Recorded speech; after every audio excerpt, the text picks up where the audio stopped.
Welcome, beautiful friends, to the Way of Mastery. We're in the middle of lesson number 9. All events are neutral. That's a pretty radical idea, isn't it? All events are neutral. Wow, can you imagine if we were taught that our whole lives? All events are neutral. Our body minds don't think this is the truth. We think all events have meaning.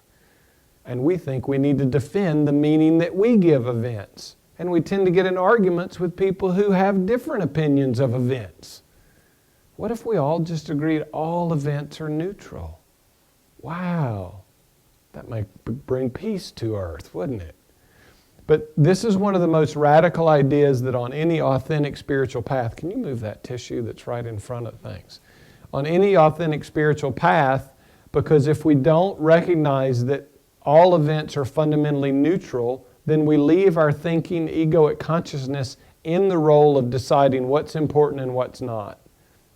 And we continue to propagate a separate will apart from that of the Creator, while we continue to give everything all the meaning that it has for us. So he started this lesson making a comparison about how a logger and an environmentalist look at the forest differently. And he's saying neither one of those are right. But we would argue, if you want wood to build a house because you really want a house, you're probably glad they're loggers. But once you're in your house, you don't want anybody else to have wood because then you want it to be ecological. We've all played that game just as long as it serves my needs.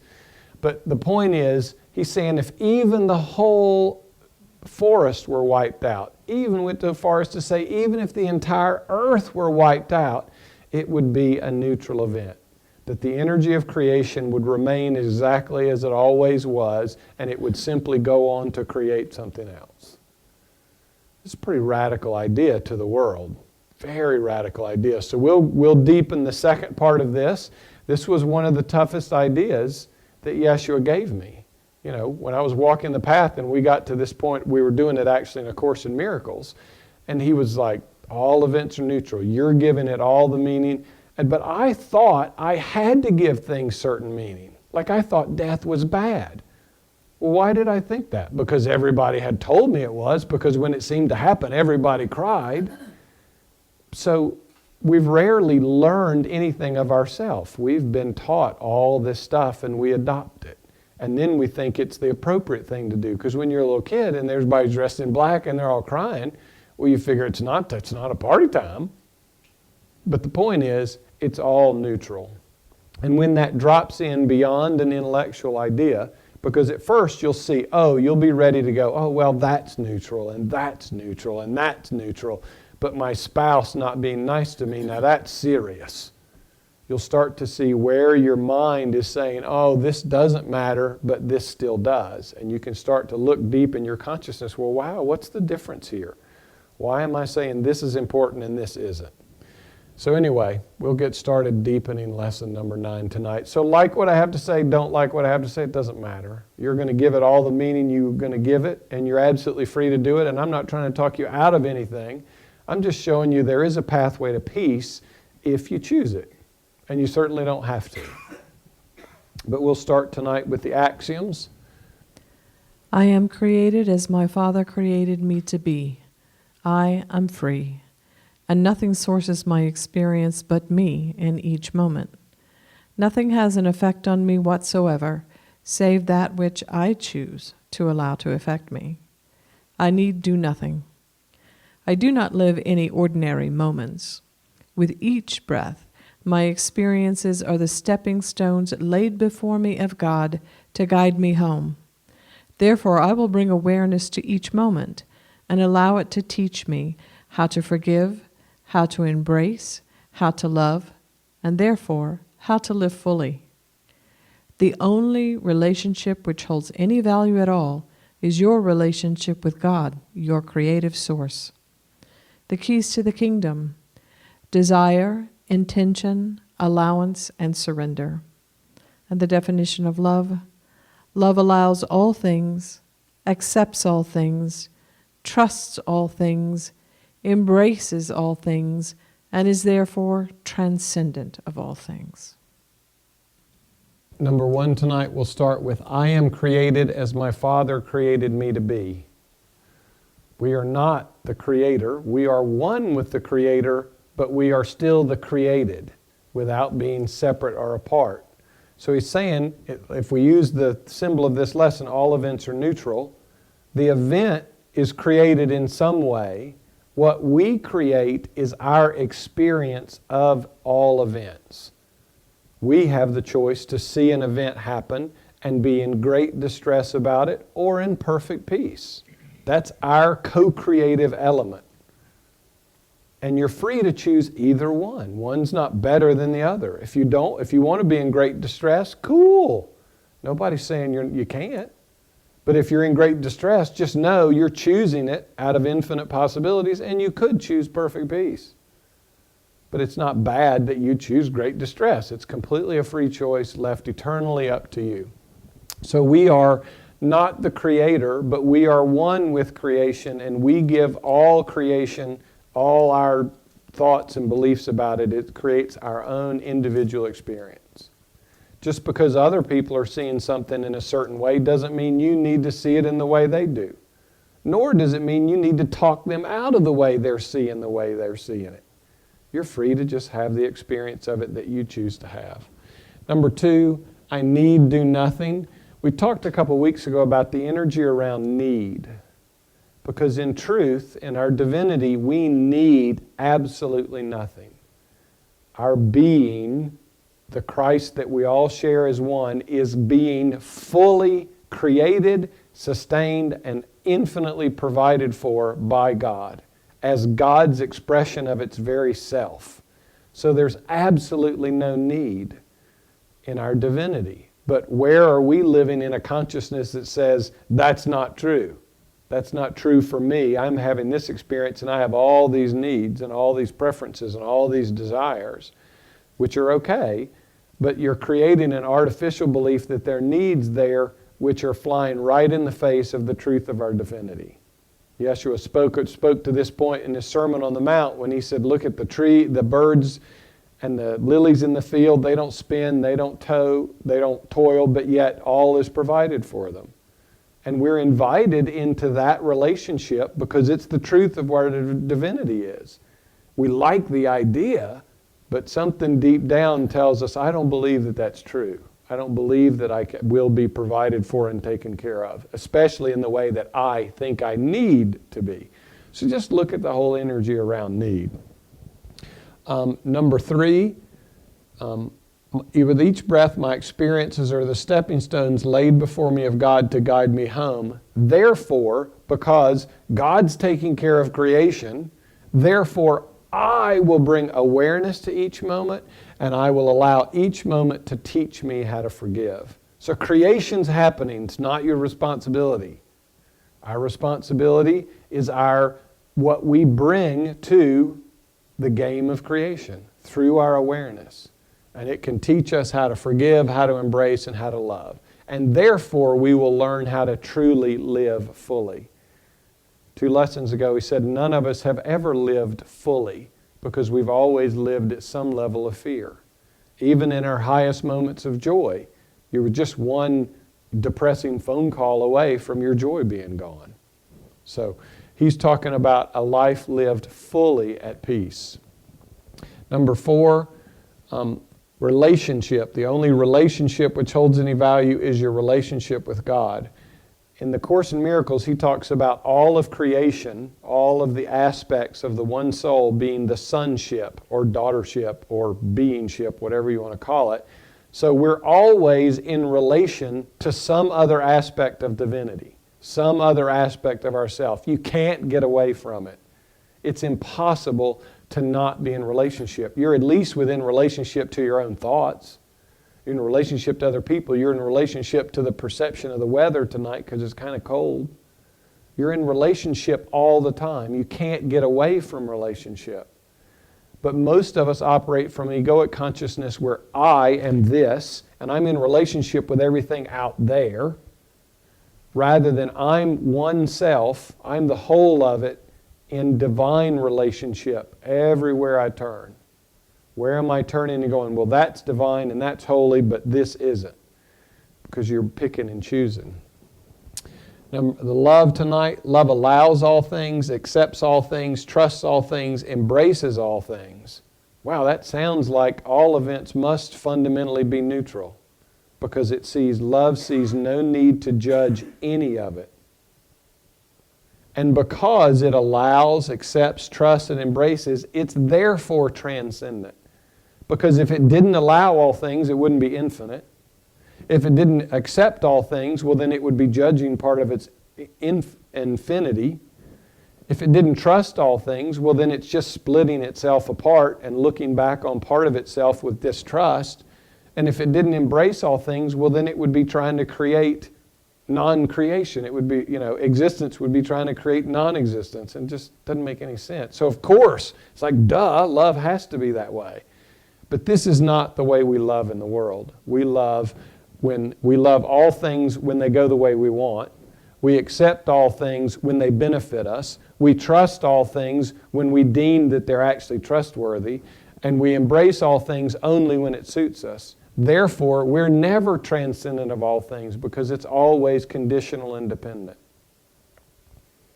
So we're invited to wake up to our divine truth, which is what all this is pointing at. And in doing so, we come into the direct experience of our divinity, and we can live it moment to moment. We can be in this world, but not of it, which is a whole lot of fun.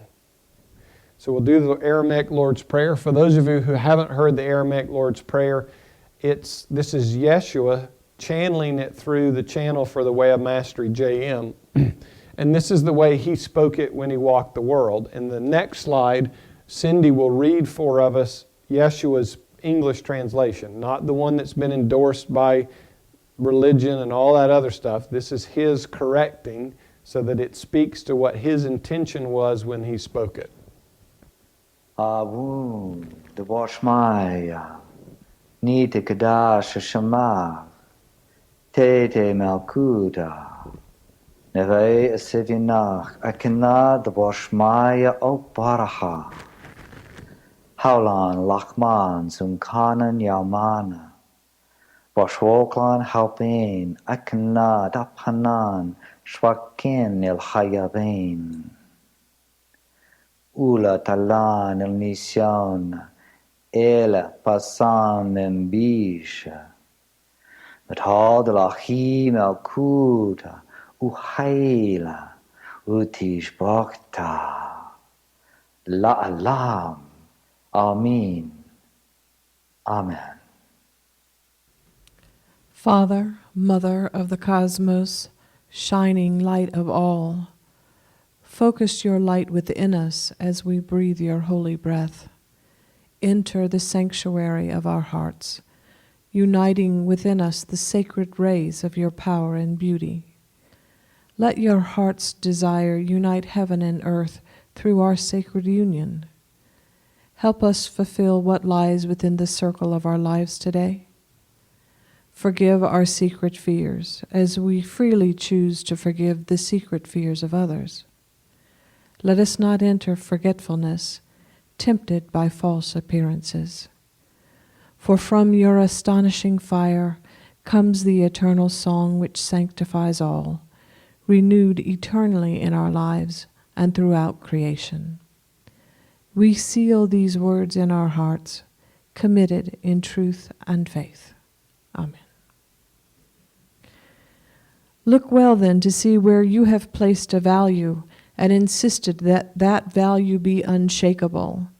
How many times in each of your days do you say, "Oh boy, if my dog ever died, I would not be able to take it. That would just be the end of me." Or, "If the banks collapse, oh my God, I wouldn't be able to take that." Be careful what you decree. Look to see where you are emotionally enmeshed with the value you have placed upon anything or anyone, any relationship whatsoever, whether it be the relationship with your spouse, the relationship with your government, the relationship with your body, the relationship with your cat or your dog, the relationship with your bank account, all of your relationships. For you have made them what they are, And where can freedom be experienced, save within a consciousness that has learned how to transcend the contraction of fear? And fear is the result of your attachment to the values you have placed upon the events you experience, which are made up of events, persons, places, things. All of these are actually just events. Every web of relationship comes to you perfectly neutral. You decree it by naming it and defining it. When one comes to you in anger and you react, recognize that you first decided that they are angry, and you brought forth with all of the associations you have ever decided to value concerning what anger means. You know, my mind used to play a game quite frequently of the oh shit, what if? Anybody else's mind plays that? Just wondering, oh my gosh, if this happened, that would just be horrible. I mean, it just was constantly like forecasting doom and gloom. Anybody else's mind do that? Yeah, and especially when it gets rolling, I mean, it can really get going. You know, you can have a close call in a car and actually not have an accident, rather than being joyful that, wow, I'm free and nothing happened. We go on and on about, oh my gosh, what if I'd been killed, and what if da-da-da-da-da-da-da, and it just runs on like crazy. It just completely runs away with us. And there we are with our infinitely powerful consciousness creating, putting all this energy into these creations that we don't want and that didn't actually happen. So rather than expressing gratitude, wow, I wasn't in an accident, how cool was that? We actually sit there and go, oh, darn, I almost wish I would, because here's the order I'm putting into the universe. And we just keep thinking those kind of things. So know that that's a mind not only rooted in fear, but it's a mind that is constantly cultivating the fear with which it resides in. And most of us know that the vast majority of all the things you predict don't come true. So why bother predicting them? Why waste our time and energy thinking about those kinds of things? Because we're actually dropping the pebbles in the pond of our consciousness, and we're creating those effects which very well one day may come rushing back to us. Instead of missing the accident, we'll actually have it. But who's really attached to your pets? I was really attached. I mean, for me, attachment to pets started really, really small. But, you know, we just don't know any better. But the point is, when we give anything that much value, we've already set ourselves up for pain, because nothing lasts forever. Nothing. There's not a pet that has been on this planet forever. And there probably won't be. There's not a body that's yet been on this planet forever. That may change at some point, who knows? But the point is, when we give our value to all those things, that they are important to us, and I'm not saying you make them unimportant. I'm just saying you recognize you're in relationship with them, but everything that you've ever been in relationship has come and gone. Every moment you've ever been in a relationship has come and gone. Unless you're in a serious relationship now, you had plenty that came and went. Well, what do you know? Here you are. You still exist, despite the fact that those relationships have come and gone. So when the mind finally truly grasps the absolute impermanence of everything and realizes that its suffering comes when it tries to hold on to things and keep them from being fundamentally impermanent, we suffer. And oftentimes we suffer well before the seeming change in relationship. I mean, we've prognosticated the suffering that will come at a pet's death long before it comes. And we suffer well in advance. I mean, it's like we're getting ahead on our grief quotient before it even happens. We take a present moment where we could be absolutely perfectly at peace because nothing's really happening, and we use it to recreate a past fear or to project in the future and bring a future fear to us, rather than simply being at peace and letting things be the way they are. So we're in relationship with all that stuff, and we can't help it. But when we're attached to them, and attachment is what creates our suffering. Because then, as soon as you're attached to it, you fear its loss, you fear its change. Rather than simply welcoming it when it comes and welcome it when it goes. Because it's just the movement of creation doing its thing. So you have to learn how to transcend fear. Because we've learned how to be in fear.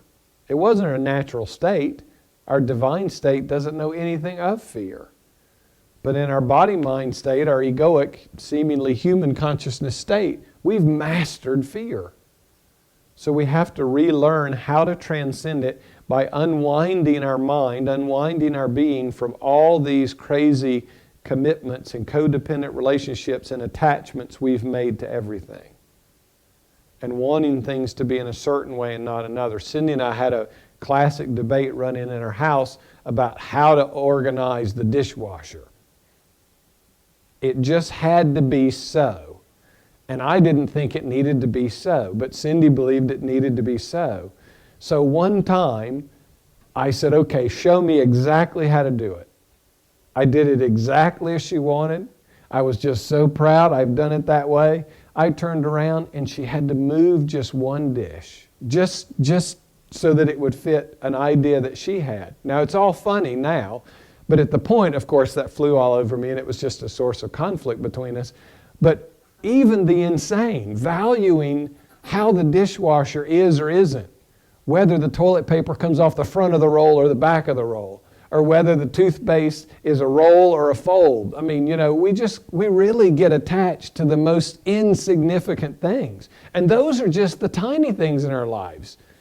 Whether they're out of the creamer that we really like at Starbucks, so we had to use non-dairy instead of regular, whatever it is, just look through your day. You will find lots of things, little things, that are pet peeves, that can completely set us off because we live in fear and we've given all those, not to mention the dog getting run over, or not to mention a cancer diagnosis or whatever else. So start with the little things. Start to release your attachment to, are the dishes just so in the dishwasher? Or actually, can I walk away from the sink and leave the top off of the toothpaste? Can I actually, not put the soap, or not put the top back on the shampoo bottle, and just some of the little things. Just look at how deeply we're attached to the completely insignificant. But we mistake when in our consciousness, we believe that if we can keep everything in order, we're going to be safe. It's a fruitless effort. It is a fruitless effort, and it's actually exhausting. So just look, can you let the shirts be on the hanger the wrong way, whatever it is, and just look at, oh my gosh, do I really want to be in a state of consciousness where I give this much power to something so insignificant? And just look and see, and you can begin to alter the web of relationships and get them back to their perfectly neutral state. Because when they're neutral, well, I don't need to worry about it. It doesn't have to be a certain way in order for my state of mind or state of being to be the way I want it to be. And yet, in that very moment, you hold the power to witness this field of energy circulating through the body and mind and the speech of another, and to see it as a dance of energy, a mystery arising from some unseen source, some unseen web of relationships. And you could look upon it with curiosity and with wonder if you defined it differently. This is true for all things that arise, even that which is called the great diseases of the body that seem to threaten the life of the body in your world can be looked at with complete neutrality. But if you define them in a specific way, you will call to yourself the fear of that event, which comes with all the associations you have learned from the world, from your own experiences. The message of this hour then is simple, but it is very important. It builds upon all that we have shared previously with you. You are a creator, and you cannot help but create. The question then is, what will you create in each moment? Far beyond the great thrill of the magic of creating events or objects in third-dimensional reality are the qualities that you create, such as peace, unlimitedness, forgiveness, compassion, wisdom. These too are creations. So in this first paragraph, of course, he's referring to what he talked about earlier, that someone comes up angry and you're like, oh my gosh, they're angry. Well, you've already judged, decided, and determined, and whether you're aware of it or not, all of the subconscious things, all that you have ever experienced about anger immediately comes into play. And you can't arrest it if you're not conscious. So you immediately move into contraction. But who said you have to label it fear and look at it in that way? When this fully dropped into my consciousness and I was no longer labeling, I was no longer attached, Cindy could be really angry and I was just like in this great state of wonder about it, which only seemed to make her more angry, which only increased my joy of the wonder of, wow, look at what's happening here. This is really interesting. I have no idea what infinite web of relationship within her is causing this expression. But I don't need to jump on the train with her, nor do I need to try and stop her train. I can just witness it very curiously. And it's hard to have a fight with someone when somebody's just curious. You know, all conflict kind of disappears. It's not so funny. I mean, it's not, it doesn't heighten, it doesn't continue the argument because I didn't have anything to defend. She was perfectly fine to feel how she was feeling, say what she was saying. It was all cool with me because I was no longer invested in, oh, she's not supposed to feel anger, or God forbid, she's not supposed to be angry at me. I don't have to defend that. If I'm defending that, I'm giving her anger legitimacy. And I'm putting her and I both in a problem by jumping on that bandwagon. And if you look in your relationships, we are very committed to the other person sharing our point of view. If I'm pissed off and that's a bad thing, my spouse is supposed to agree, yes, this is a bad thing, we better fix this, rather than going, wow, I wonder what this is all about. So it took a couple of years until Cindy started to recognize, wow, he can be at peace with whatever. That looks pretty attractive. I wonder if I could have some of that. And there was an opening within her consciousness where she started to be willing to ask, well, what is happening within you and how might I see it that way so that my experience shifts and changes? Now that never would have happened for either one of us if one of us hadn't have stepped out of the fight, Truly, completely stepped out of the fight. Honey, I see you scribbling over there. Do you want to jump in and add anything? It's okay if you do. You're free to do that. So if we defined it differently, so we're going to get to a point later in the pathway where he's going to invite us beyond all definitions, but he's simply saying, can you take the definition you're looking at it and turn it around? I mean, there's a saying in the world, everything has a silver lining. We rarely don't see the silver lining until way in retrospect. What if we just operated moment to moment with, I'm only seeing the silver lining in this. I'm only seeing the neutrality. I'm only seeing infinite creative possibilities being made manifest. I mean, when you start to make that shift, you're going to see all your stuff come up that says, no, no, no, no, no. Cindy being pissed off is a very bad thing. And it's my fault, and I got to fix this. I mean, you'll see all that kind of stuff come up, and you'll realize, how can I really think I have any ability to fix another being's free will choice? I mean, that's the crazy thing. In most of our special relationships, we actually start to play free will choice manipulation with each other, which is ridiculous. But we do it, and we do it in not so nice ways. We do it in very manipulative, codependent, try to, get each other to do what we want. So anyway, complete neutrality. He talked in the second lesson in this pathway about his crucifixion being his choice, and it was completely neutral. Now, I mean, that's really getting up there in consciousness to look at the own death of the body under those circumstances and say, neutral event. I'm free to give this all the meaning. I think I'm going to be in perfect peace and perfect forgiveness throughout the whole experience. And that's all of our ability. That potential exists for each of us in every moment. No matter how mad you might be, the potential exists for you to make a choice to be at perfect peace. If we'll just let that choice come into our conscious awareness. So the message of this hour is simple and very important. If this point is not made early in your spiritual path, you will continue forward and you will continue with the values that you've placed on it, and you will create a spiritual ego that will be even more vicious than an everyday run-of-the-mill ego. You will empower now with spiritual beliefs or religious beliefs, and that's where we got all these crazy religious wars throughout human history. So if this truly doesn't drop into your consciousness, I mean, this is one of the places in the pathway there's a speed bump. If you really don't get this, or you're really not willing to embody this through and through, even if you can't imagine how it would happen, you really shouldn't progress much further, because without this point, you're going to continue to move forward, and you'll protect beliefs that you already have much more firmly, because you'll be convinced you're more spiritual about it, so your beliefs are more accurate, and you'll just push even harder against them and against others. And the spiritual ego is a slippery animal to try and transcend. So really be willing to look at this, because we're always creating. We're always creating. And if what we truly want is peace, we're free to have it perfectly.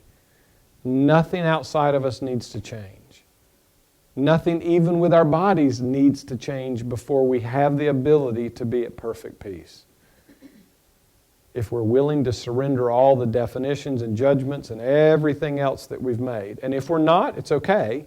Just know you're using your creative power to continue to hold attachments so that you're going to create your own suffering. So stop blaming everybody else. At least take enough responsibility to go, I'm doing this to myself. I'm not willing to see this as neutral. Compassion doesn't exist floating about in the universe until you manifest it and cultivate it within your own consciousness. Christed consciousness cannot be said to truly exist for you until you create it within yourself. Your union with God doesn't even exist for you until you decide to open to the living experience of it. Much as a food you've never tasted might as well not exist for you until you journey to that country, purchase it, and place it in the body. Or in your day and age, I would say that you just go to your grocery store and find the Gourmet International section. Nothing can be said to exist for you until you have tasted the lived experience of it.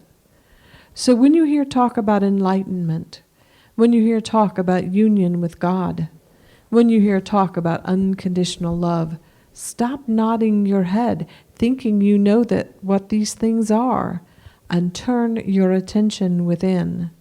Do you abide in a lived experience of these things? That fast, you'll know what the answer is.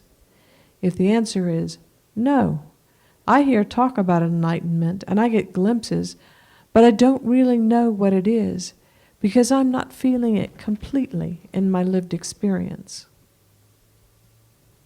I'm not sure I can add a whole lot to that, except get past the nodding of the head. In the Course in Miracles, he said the ego will always speak first.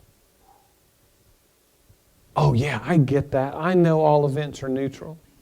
Is that your experience? Stop lying to yourself. Stop deceiving yourself that you get it if you're not living it. I've used the beautiful example of my friend Marion many times where she was just like, oh, I know that. It's like, bullshit, you know it.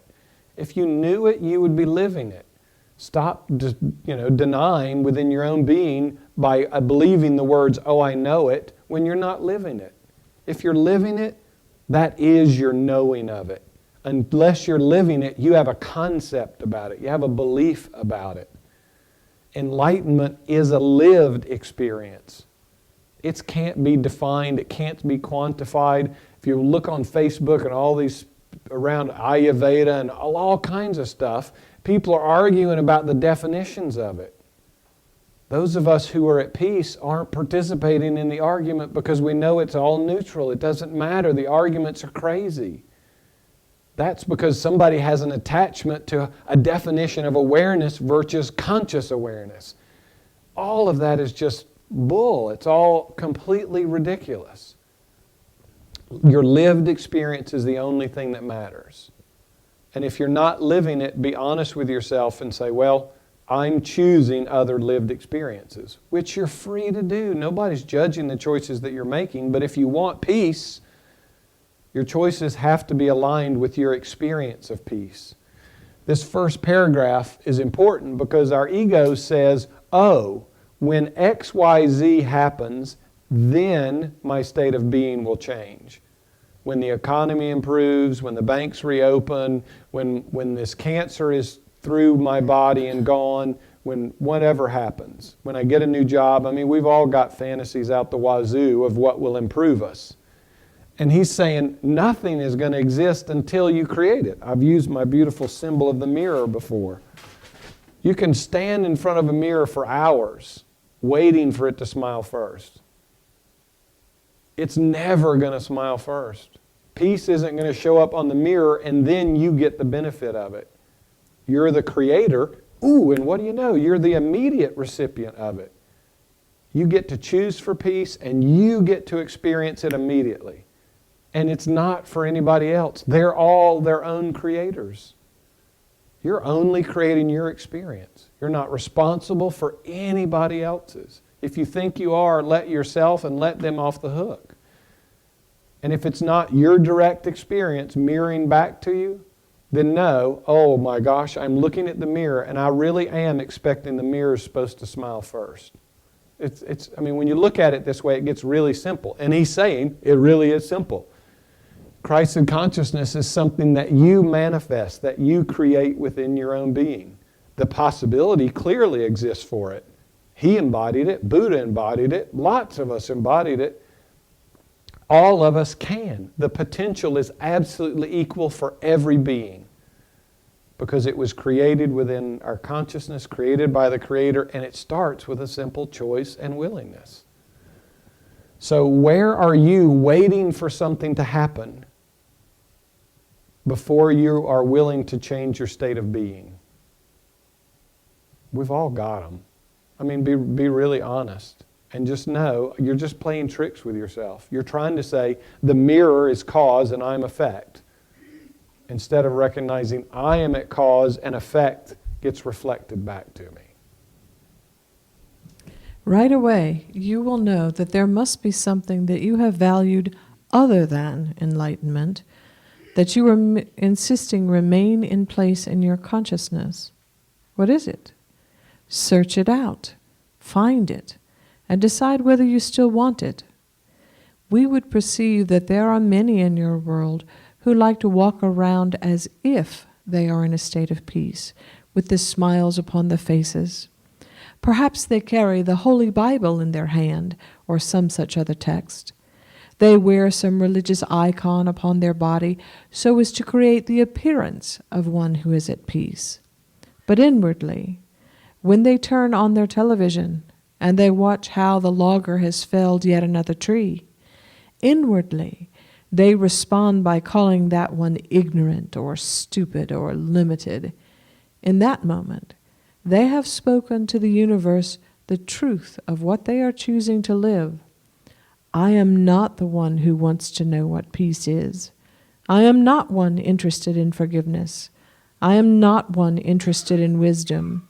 I am interested in judgment and the high that I feel in my body through the act of judging another as being less than myself. Inauthenticity, fakeness, faux-ness. We've all done it. We love to judge it in others, but rarely do we agree that we do it. This is my religious icon, by the way. This is my reminder that all things are neutral and nothing's to be taken seriously. But This is important. What is it? Search it out and find it.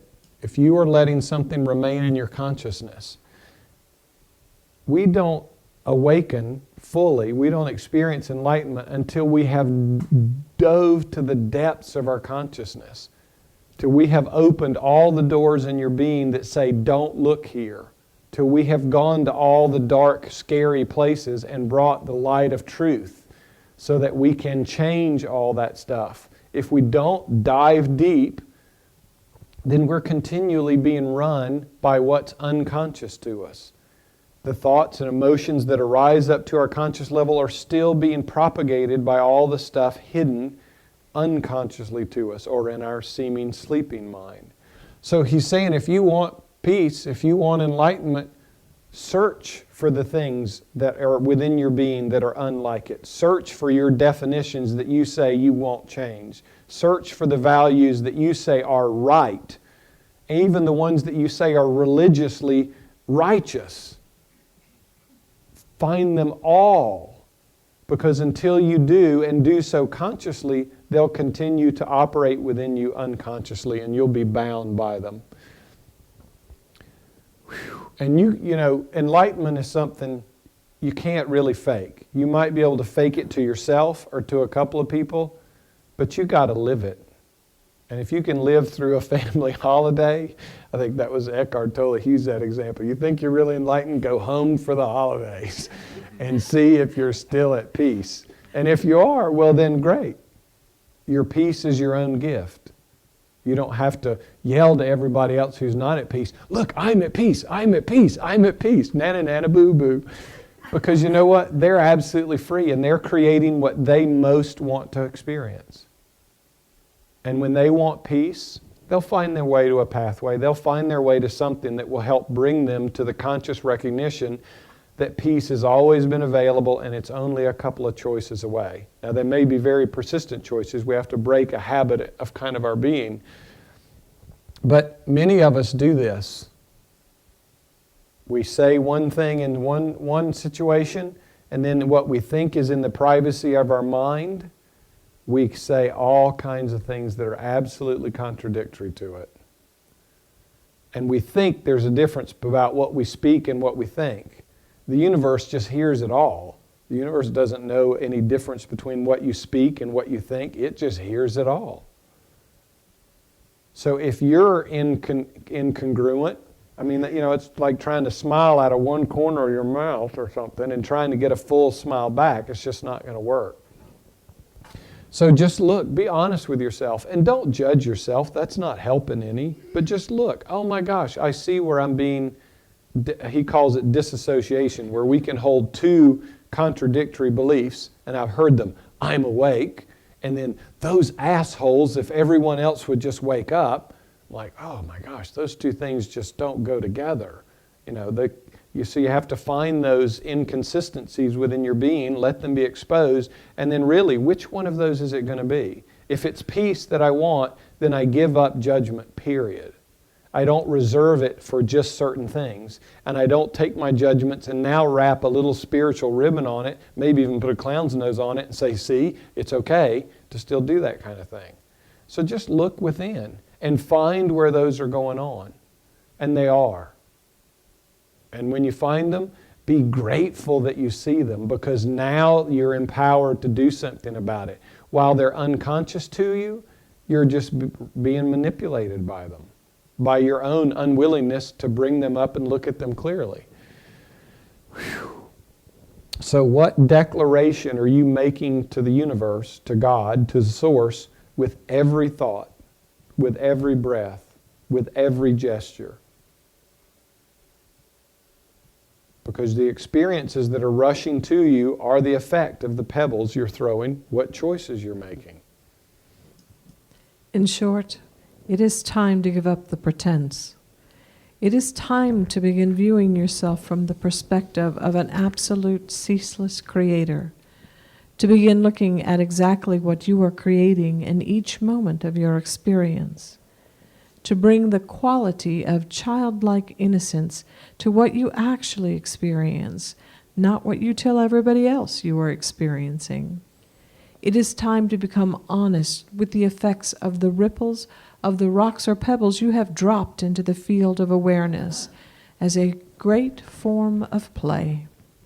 For you see, a creator who understands their infinite power to create, who understands that it's going on ceaselessly, that effects are being generated moment to moment to moment to moment, that will indeed be making up their tomorrows, gladly gives up the energy of denial and turns to look upon every moment of their experience, that they might discern what choice they must have made to bring about the effects they're currently experiencing.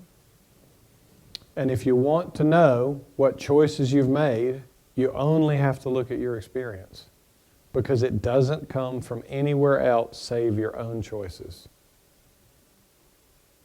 So I hear many people, I didn't ask for this, I didn't want this. Well, did you think self-hatred thoughts? I didn't want this cancer. How long have you been judging yourself and self-loathing yourself and beating yourself up and judging yourself and others? Well, that's a self-attack getting expressed eventually as a cancer. And we're creating ceaselessly. It's not that the cancer is bad. It's, oh my gosh, look, I am a creator. I did these things and here's the effect. Wow, I wonder if the cancer is an effect of that, I wonder if I change to love, might that be that which heals and makes the cancer disappear? And somebody would call it a miracle. Because we're always creating. It's just don't deny that you're a creator. And don't deny that you and you alone are doing it. Don't blame anybody else for it.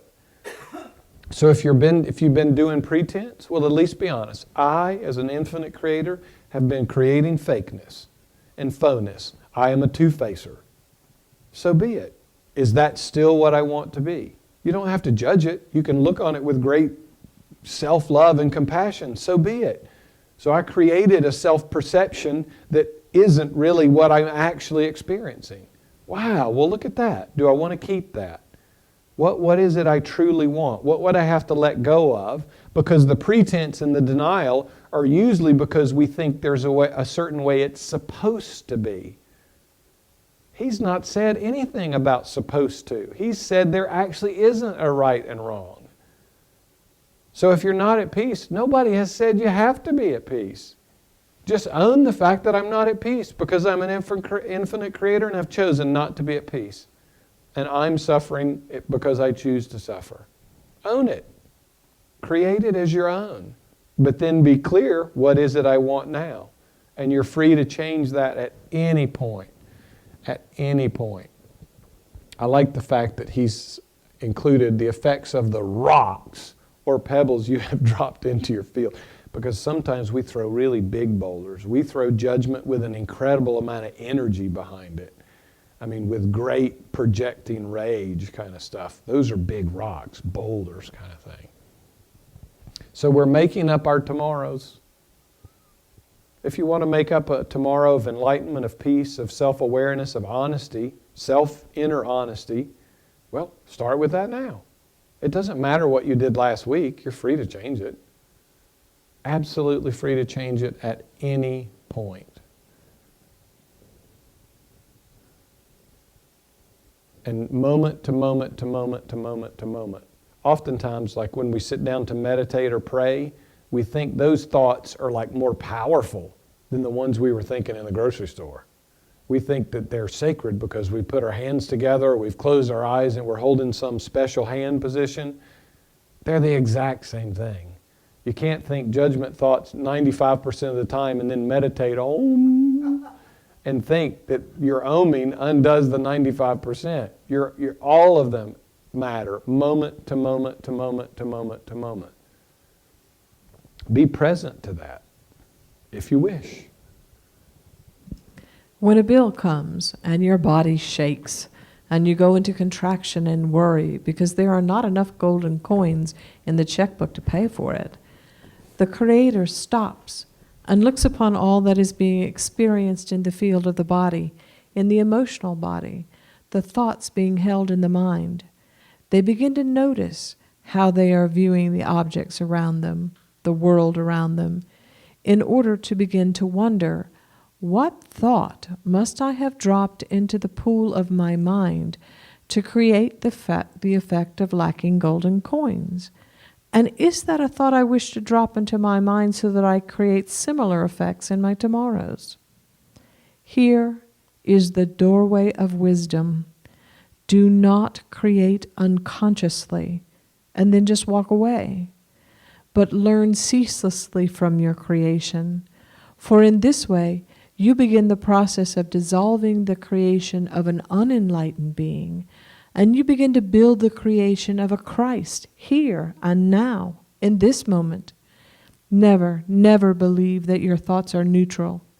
I said earlier, events are neutral, but your thoughts are not. For your thoughts literally are imbued with the power of creation. They do not create neutrally. That is, every thought reverberates a quality of vibration that spreads out from you, touches the shores of manifested reality, and comes back to you. That is what you experience as the positive and negative events of your life. So I would imagine all of us share some sense of fear around not having money. Pretty common one. There's the sex one that everybody's got some big conflict with. There's money that everybody's got conflict with. Those are the two biggies. So what thought was, so when I got to this, and of course I had fears around money too, so I said, Jeshua, I want to help me see the beliefs, the thoughts, where is it that all this fear is arising from? And it went way back, way back. I mean, it's not like it was just last week. And I saw the energy of my parents being a lot of fear around money. And it was very tempting to blame them for my belief. They may have believed what they believed. I didn't have to adopt it. I chose to adopt it. I mean, I wanted to blame them. Yeshua was like, nah, You chose to adopt it. Oh, but I was little and I didn't know it better. You are an eternal soul, brother. Don't try and cop out and make an ego excuse about age and being a little kid and yada, yada, yada. Because recognized as a ceaseless creator, what I was creating was I'm not a creator. I'm the effect of other people's creations. And that's what he was trying to illuminate for me so that I would see. And when I saw that, I was like, oh my gosh, I want to be responsible for them. I don't want to play unenlightened being anymore. I don't want to be giving that power away. I want to take it back and claim it as my own and make my conscious choice of what I want those creations to be. And you're free for them to be whatever. That's not the issue here, but don't blame. But when you start doing this, looking really deeply, there's going to be a lot of energy of blame. Because something inside you goes, I don't want to be responsible. I don't want to actually believe that I chose that for myself. It's a lot easier to blame, but that's going to get you nowhere except creating more victimhoodness for you, which will come rushing back to you and everything else. I mean, Jeshua said to me, he said, God's just like an order taker. All he's doing is sitting there taking orders all the time. And not judging what they are, not saying, oh, naughty and nice. And none of that, just what you put in is what you get out. What you put in the mirror is what reflects back to you. It's a pretty simple law. It's called, some people call it the law of attraction, like attracts like. But it's much deeper than that. It's not just, oh, I can say I want a lot of money. He's saying you got to actually get down there and uncover what's truly in your being. And be really honest with yourself. Be really honest with yourself. Not only did I believe what my parents believed, but then I was mad at my parents for that belief. And I kept the belief while I used my anger at them to continue to project out on them. I mean, it's really, if you want to clean it up, it's not enough, if you imagine all these things are like packed in your basement, it's not enough to just know they're there. You got to go down there and get them out of your house or get them out of your being, or they'll continue to stink, They'll continue to affect you in ways that you're not so cool with. So are you willing to look? Everything that comes into your consciousness that you don't like, whether it's a thought, whether it's a judgment, whether it's a feeling. What do I have to believe for contraction to happen in my body because, the bill comes in the mail? I know it's coming, but, what really is behind that? I'd rather have a life of peace without the body going into contraction. And the mind will say, well, then win the lottery.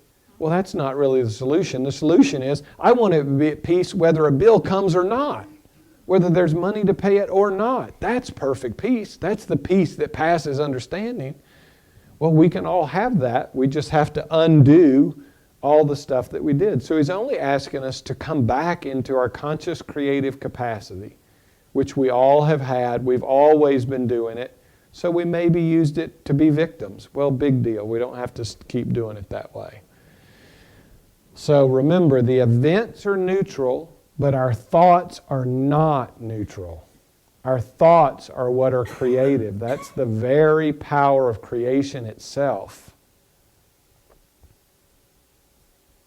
So when you think less, that's a help rather than thinking all the time. When you think a whole lot less, it's easier to be aware, to see 2 thoughts a minute rather than this freight train, the bullet train, where they're going really, really fast. You don't even have much time to get aware.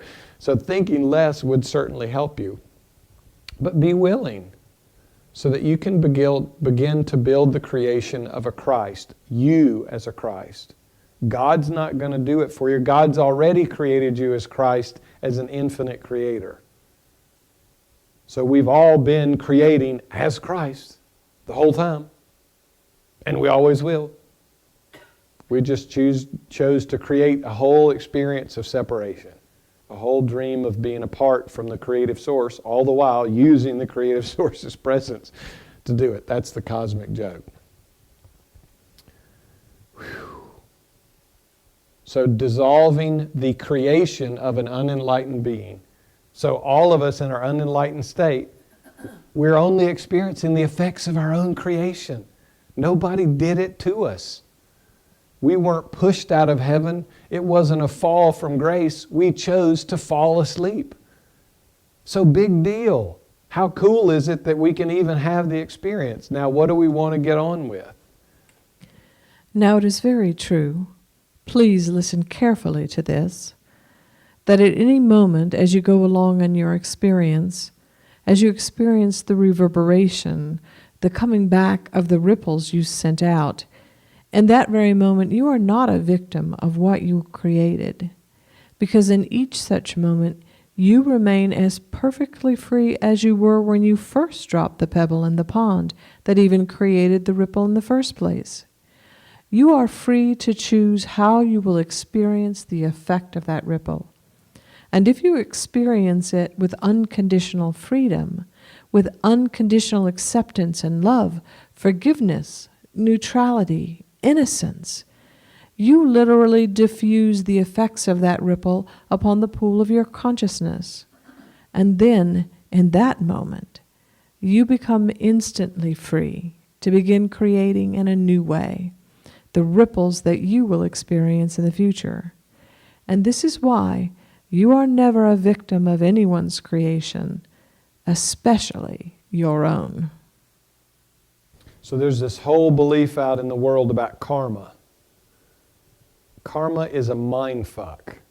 Karma is an ego creation to make you seem like you're the victim of some anonymous accounting keeping spreadsheet manipulating God somewhere out there that you're supposed to be balancing, and you don't even have a clue what your balance is. That's all crap. All of that is crap. You're only and forever experiencing the effects of your own choices. And you're free, and this is a big clip. I mean, he says, please listen carefully to this. Whenever he does that, he's really trying to get your attention.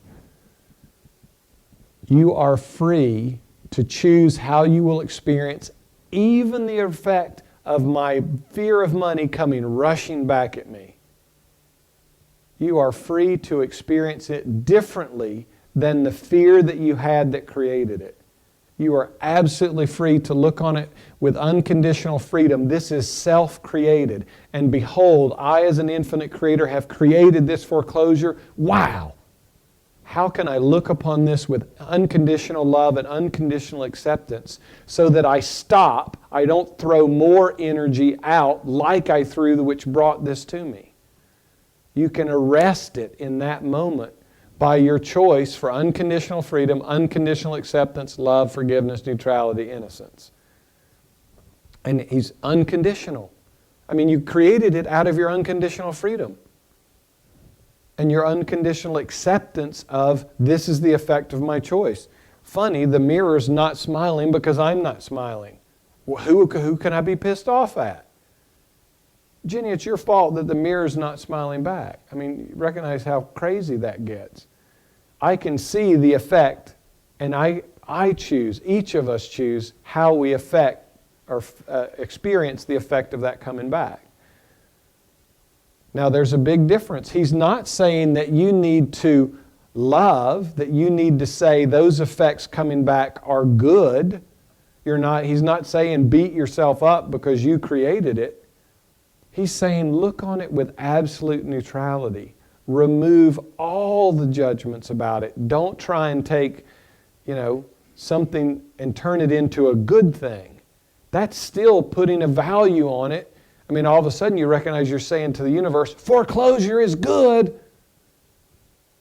So you just send out another foreclosure ripple. He's asking us to get neutral about it. And that's something that our minds, rooted in duality, don't know how to do. It's either good or bad, right or wrong, up or down. That's why most paths talk about the middle path, neutrality, right down the middle, like the Swiss. They're neutral. They know how to do neutral. So we're never a victim. And we have a lot of investment in being victims. Just listen to your speech when you talk to people. Listen when you tell your story. Aren't most of the stories we tell about our po-pity, about how other people have done us wrong? I mean, just imagine the next time you tell your story. Do you know what? As an infinite creator, I chose to blame my parents for all of and I blamed 3 ex-husbands. I did this. This was my creation, not theirs. Rather than, oh, how pitiful am I? Because you think you're going to get some pity back. At least step into the ownership of your creations. Whew. We're never a victim of anyone's creations, especially our own. Wasn't that nice when we set each other free from that, honey? Yeah. It really does make for a whole different kind of relationship. When I'm not responsible for Cindy's inner experience, she's not responsible for my inner experience. Wow. She's responsible to smile in her own mirror if she chooses. And I'm free to smile in my mirror if she chooses. And her mirror is her mirror, and my mirror is my mirror. It makes for a whole lot of peace. It makes for a whole lot of fun. Whew. You will literally diffuse the effects of the ripples in the pool of your consciousness. And you don't have to wait for the consequences to come before you diffuse them. This is one of the tricks that Jeshua shared with me, that linear time is not what we think it is. Because it is not what we think it is, you are able to diffuse energies before they ever fully manifest in a created experience. You're not even at a victim of just waiting for the ripples to come from all the past. So I'll drop that boulder in your pond if you choose, and you can ask your own guide, whoa, wait a minute, what's this about time's not what I think it is? And I can undo the effects of what seem to be past pebbles without having to wait for those effects to come rushing at me. Wow, now we're really talking about divine creation outside of the seemingly linear conflicts of time and space. And your guides are there to help you. So I would say, Yeshua, I don't even know what ripples I might have created because, of course, I was dead asleep to them. I was very, very unconscious. I wonder what effects might be rushing towards me from something in my past that if you shared with me because I desire to know, because as an infinite creator, I'm willing to say, what are those things? And he'd say, well, you might want to take a look at this, or you might want to take a look at that. Do you know how helpful that is? That's using your guidance in a very, very powerful way. That's really cool. And the guides are there to help you. They're not there to, they're not there to make sure you suffer the effects of the pebbles you threw 20 years ago. They're there to help you become an absolutely, infinitely powerful, conscious creator. And getting past the whole idea of time is one step in that direction. So I share that with you. Play with it as you wish. It's not that life is so complex that you've created all these moments and now you're stuck with them. In any moment that you get it, you stop reacting as if you were a victim and looked merely at the ripples that are coming back to you that you've sent out from yourself and said, this has come into my field of experience as an awesome mystery. And this means that I am an awesomely powerful being. Therefore, I will look lovingly upon this ripple. Yes, I know it needs to play itself out, but as it does so, I'm going to be wise enough to see the transparency of it, to see the lack of effect that it really has. It doesn't change who I am. It doesn't add anything to my life. It doesn't take anything from it. It merely is an experience called life passing through the field of my awareness. If I look lovingly upon it, if I embrace it, I can transmute it, and therefore already be engaged in the process of creating a wholly different kind of vibrational ripple that will create my tomorrows. That means that while the power of your thoughts are not neutral, the events called the effects of those thoughts can be either neutral or not neutral, depending upon how you use the very primary power of awareness. We're seeking then to share with you how infinitely free you are. Woohoo! How infinitely free we are. That is very exciting if you want to wake up. If you're rooted in fear, I'm infinitely free and I've used my infinite freedom to create all this fear and create all this suffering and create all this loss. It's easy to let the ego run you down the scared path. No need to do that. Look on it with great innocence. I mean, this is a paragraph you could print out and put in your wallet, put on your mirror in the bathroom, any and everywhere. Put one in your car for when people cut you off, anywhere where you think this might come in handy. Now I'll show you, or I'll share with you a couple of the ego's tricks to try and do this. The ego's way is to deny it, or to be indifferent about it, or to ignore it. To say, oh, that's not real, that's just an illusion, and not pay any attention. That's not what he's saying here. He's saying, get present with it. Get innocently, fully present with it in ownership, in curiosity, not to push it away, not to deny it, not to label it as untrue and then dismiss it. He's rather asking you to get conscious with it as a conscious creator, knowing it has no effect on my choice, it has no effect on my ability to choose anything. Let me be present with this in innocence and wonder. Let me behold as an infinite creator I have created, and it is very good. But just watch. There'll be tricks that the ego will try and co-opt this into denial and ignoring and a couple other labeling as illusion and all that kind of stuff. Especially if you're feeling stuff in the body. I've heard people go, well, the body's not real. And they're ignoring, the spirit. The body's a communication device. The spirit's really trying to communicate with you by something that's happening in the body. Oh, it's illusion. I'm not going to pay attention to it. I'm just going to deny it. Be present with it with curiosity, with innocence, with wonder, childlike wonder, and see what's there. Harvest from it the creative juice that created it in the first place, and choose what is it you want to experience in the future. What is it you want to experience about that? Because I can assure you the potential to experience everything in joy is a potential that's available with everything. So I said to Jeshua, I said, is it true that I could experience joy with everything? That I could take nothing seriously and be willing to laugh at everything that happens? He says, sure. Why don't you try it on and see how it feels? So I tried it on. And I saw all the things come up that I wanted to not, that were saying, oh, you can't laugh at that. You can't be in joy when that happens. And there's a big difference about being in joy because you're in joy. It's not about being in joy because something happens. It's about staying in a conscious choice that joy is what I choose, irrespective of what seems to be happening. So I started to see where I was saying, oh, these things have the power to take me out of a state of joy.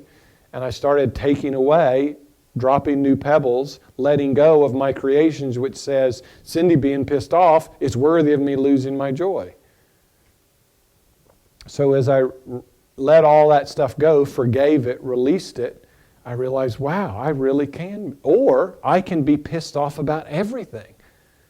I know a couple people that are annoyed about everything. Does anyone know that? Or maybe it's you that just gets really annoyed with almost everything. I mean, like the sound of someone's voice or the color of a coffee cup. I mean, sometimes it's just, I can't believe how much energy is into annoyance. But nonetheless, but behold, the Holy Child of God has created infinite annoyance. Wow, look at that. So anyway, events are neutral. Your thoughts aren't neutral, but you can create neutral or not neutral thoughts. So this is really about being present and being conscious rather than just thinking so habitually, rather than just letting your past manipulate your present experience and create for you more future experiences like your past. I'm going to be wise enough to see the transparency of it and to see the lack of effect it really has. Each of us right now could probably list 2 or 3 really, really bad things that happened in your life. Well, you're still here. Got smiles on your faces. You're learning I got choice. Did any of those damage you irrevocably? Nope. And none never will, even if it seems to cause the body to no longer function. You're still at choice. Even in the waiting room, even when you walk out of this realm and you find yourself in the next receiving room, the first thing you're offered is a choice. So we're always creating. Always. There are many in your world that teach this illusory doctrine of what is called the karma, that what you send out now you must experience sooner or later, and how you experience it is directly related to the quality of the ripple you sent out. That is not true. That would make you a victim. And if you are made in the image of God, and I assure you that you are not a victim of the world you see. You cannot in reality be victimized by anyone or anything at any time, because your reality is that you are made in the image of God. And if you could truly be victimized, it would mean that God creates unlike himself. Does a salmon come from an oak tree? Does a nebula come out of the womb of a woman? Does a raspberry grow on a grocery store shelf? No. Like begets like. Therefore, why would you ever believe that from God, who is but love and unlimited creativity and power, could ever beget anything that is small and little and powerless? It doesn't happen. God cannot be victimized. Therefore, God's creation remains victimless. All events remain neutral, and all that the environmentalist and the logger are doing is using the power of consciousness to momentarily create the belief that they are this and not that. They place a value of their own choosing upon an event of energy that they call a tree, and by that value they place upon it, they call the quality of experience that they will have into their field of awareness. That's all that's happening. But we were told we were supposed to do all these good things and do it this way so that when we got to heaven, we would get God's love and prize instead of being sent to hell. You mean there's none of that? God's not there choosing benevolence to the environmentalist and striking down the logger? Of course not. I mean, that's the ego God that we created in our whole dream of separation. Absolutely only free. I can assure you the embrace is, you are my beloved child in whom I'm very well pleased. The logger gets it, the environmentalist gets it, Jeshua gets it, you get it, everyone gets it. Period. Because God created us in His image to create. That's all we've ever been doing. The ironic thing, the cool thing about this experience of separation is we actually managed to perceive that we were not like God. We actually managed to pull off a legitimate experience of believing we were small and that we were a victim. Now that's miraculous. Look upon that with wonder. That's the one that boggles your mind. That's the one that says, how in the world do we as soul, as the exact expression of God itself, manage to deceive ourselves so deeply? Contemplate that one for a while. You will be in such wonder and such awe and such gratitude that we're so powerful and there's so much love that we can even try this. And it's okay. And there's no judgment. Let's just love ourselves. I love ourselves.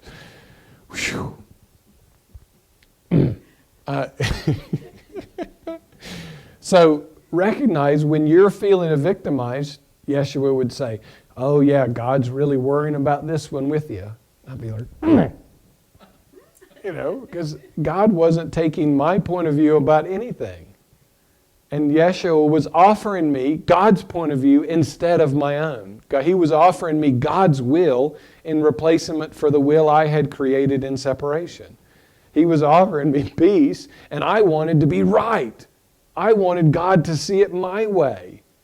How ridiculous. I was God creating it's like I was in a funny farm of mirrors that were creating all kinds of distortions. And that's really what all of us are doing.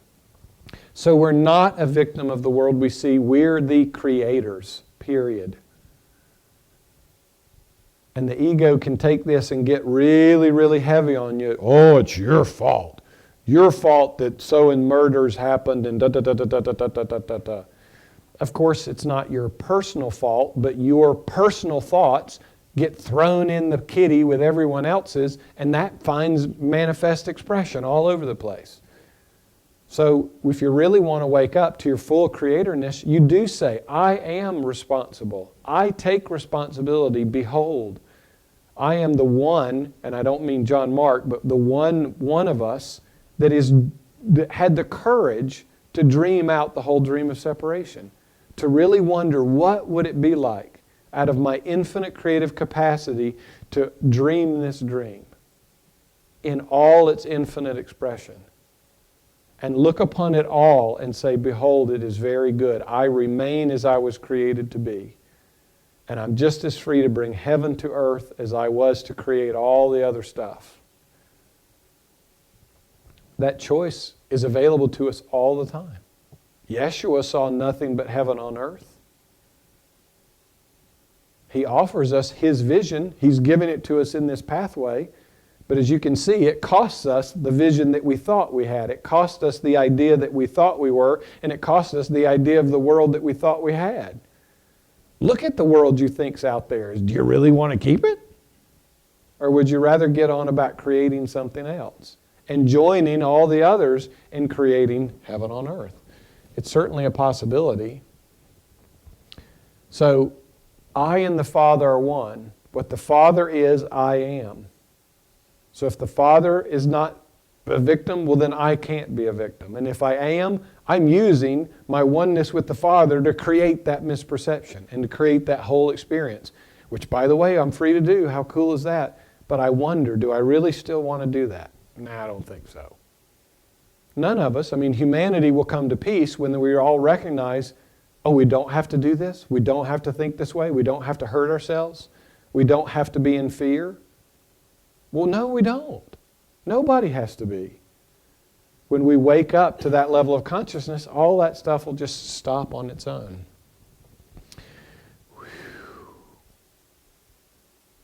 God is who is but love, unlimited creativity, and power, and could ever beget something that is small and little and powerless.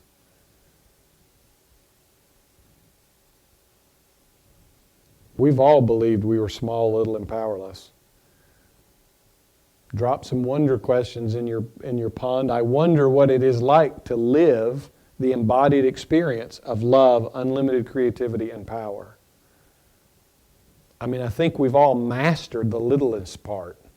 I don't think any of us need any more experience with loss or suffering or sickness or death. I mean, we've all really mastered that. We've done it really, really well. How cool would it be?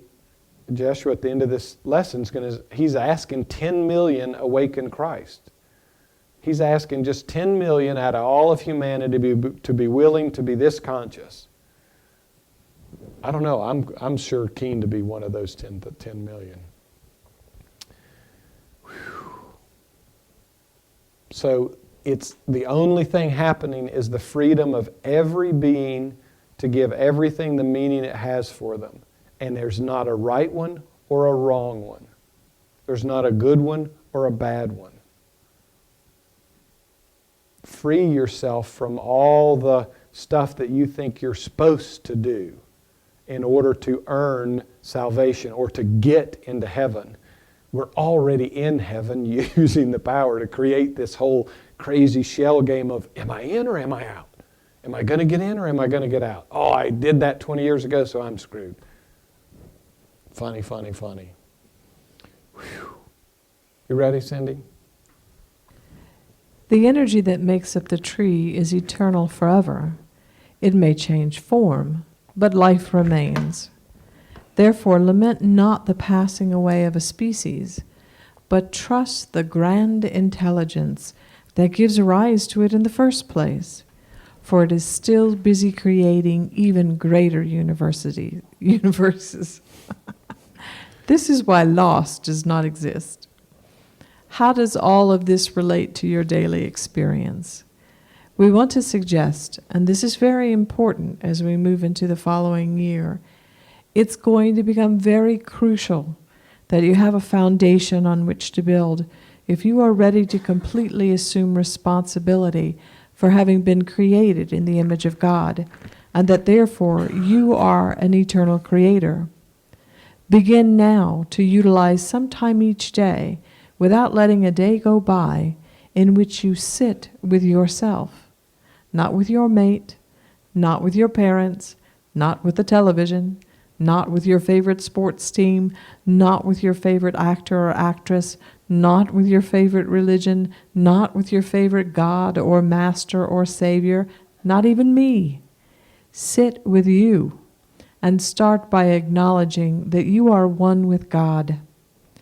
Understand that the very body that seems to have a heart within it that is beating life for you, this itself is the effect of decisions and choices you have made.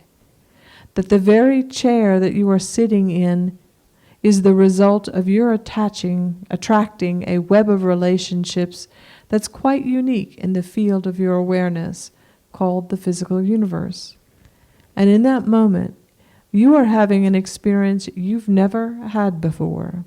You are sitting in the chair now, and the event is completely neutral.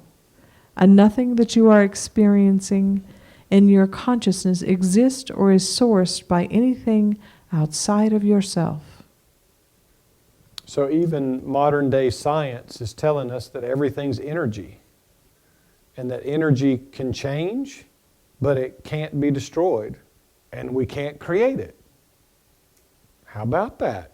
I mean, that's really what he's saying there. Everything's energy, whether it's a tree or a body or a forest or a nuclear plant, and it cannot be destroyed. The presence of creation itself as energy can't be destroyed at all. It will forever be changing and is always changing.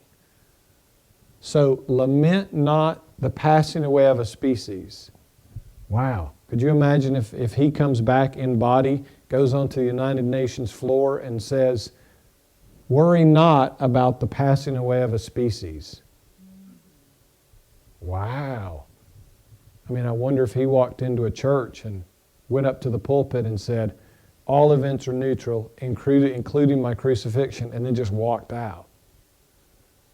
So we have deep investments in a lot of this stuff. He's simply asking us to trust the grand intelligence which said, I'm going to go back to the prodigal son, here's your inheritance, here's an infinite field of energy, do whatever you want with it. You can't destroy it, you can't hurt it, you can make it into all kinds of shapes and forms like Play-Doh, but you can't destroy anything. You can't hurt yourself. Knock yourself out, son. Have a great time. When you're finished, come home. That's all that we've done. When you remove the judgment from all that we think we've done and all that we've decided and given it all the value, you will come to experience such a radiant joy and love and freedom that just makes you, I mean, being innocent as a child is easy because it's so giddy, it's so fun. Whew. So how does this relate to your daily experience? Because that's a question I'm sure you could, oh, this is all great theory, but you know. And it's very important, this foundation about all events being neutral, full responsibility that I and I alone am creating my experience. He's not saying you're creating all the events out there, but you're creating your experience in relation to all events, whether they seem to be out there or within, and assume full responsibility for having been created in the image of God.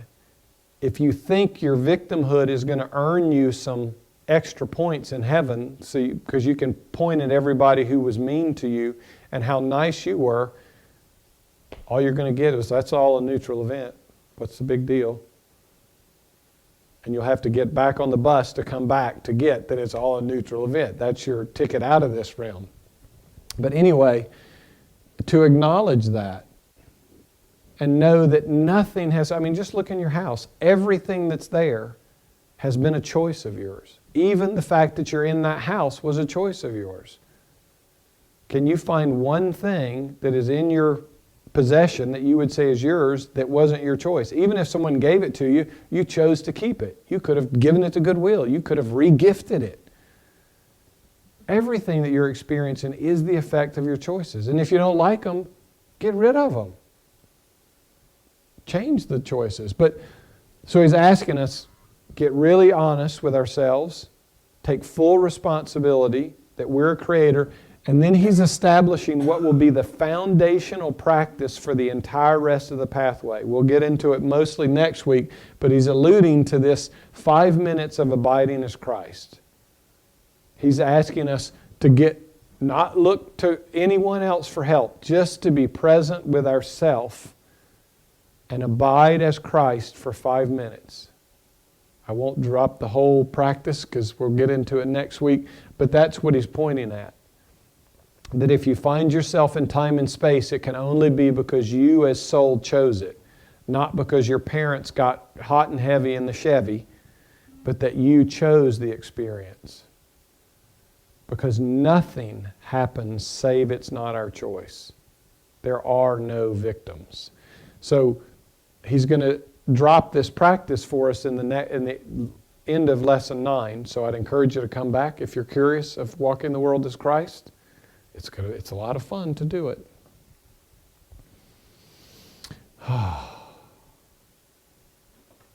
And nobody can tell you how to do this.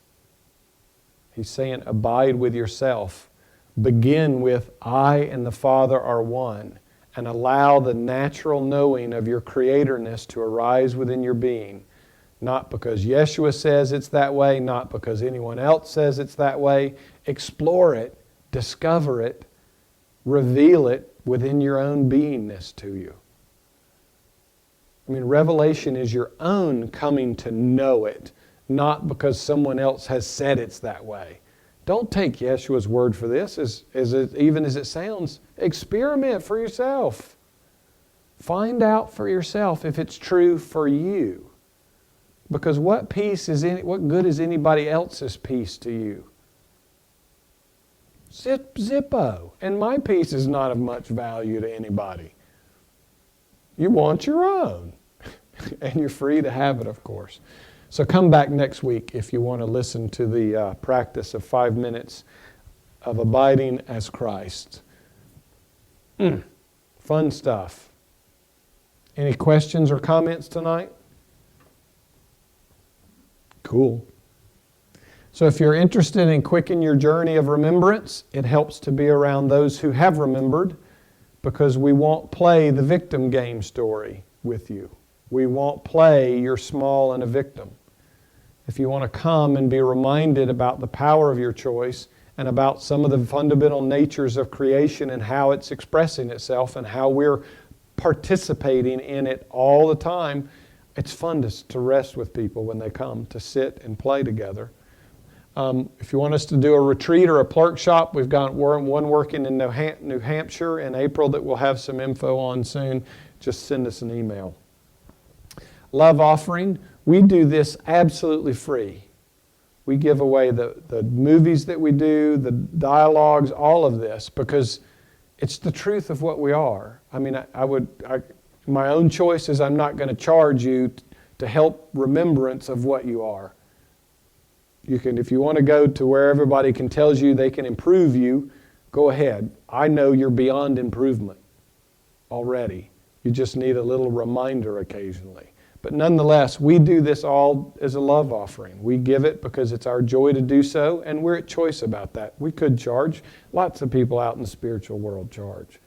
But we choose not to, because we choose to honor that you're an infinite creator and that you will be grateful and that you will respect and be joyful and will share your infinite abundance with us. So if you're so moved, there's a basket on the other side of the fireplace. We welcome your donation. If you're watching online or you'll watch later, go to onewhowakes.org.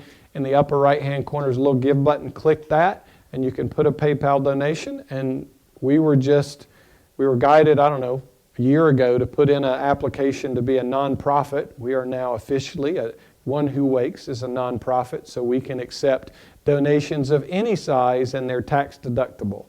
So if anybody's a business owner out there, Cindy and I used to give away a lot of money for help us for taxes. We would welcome that to support the expression of this work. So if you want to make a bigger donation and have it be tax deductible, please send us an email at love@onewhowakes. I'm really grateful that something in my soul said, okay, enough of being a victim. I'm ready to wake up. And in doing so, when I reached out and Jeshua connected with me in my consciousness, and he made me a very simple promise. We've got it on the website. His promise was, if you will be wholly committed, I will show you how to be that from which all of creation is arising. I will walk you home because I know the way. And after some protesting early on, I finally decided, I think I'll just take his word for it and see what happens. And I'm really grateful I did. He comes with me when I do this work. We love you with an absolutely infinite love and a perfect, perfect peace that will never change, no matter what. So I'd love hugs on the way out if anybody's willing.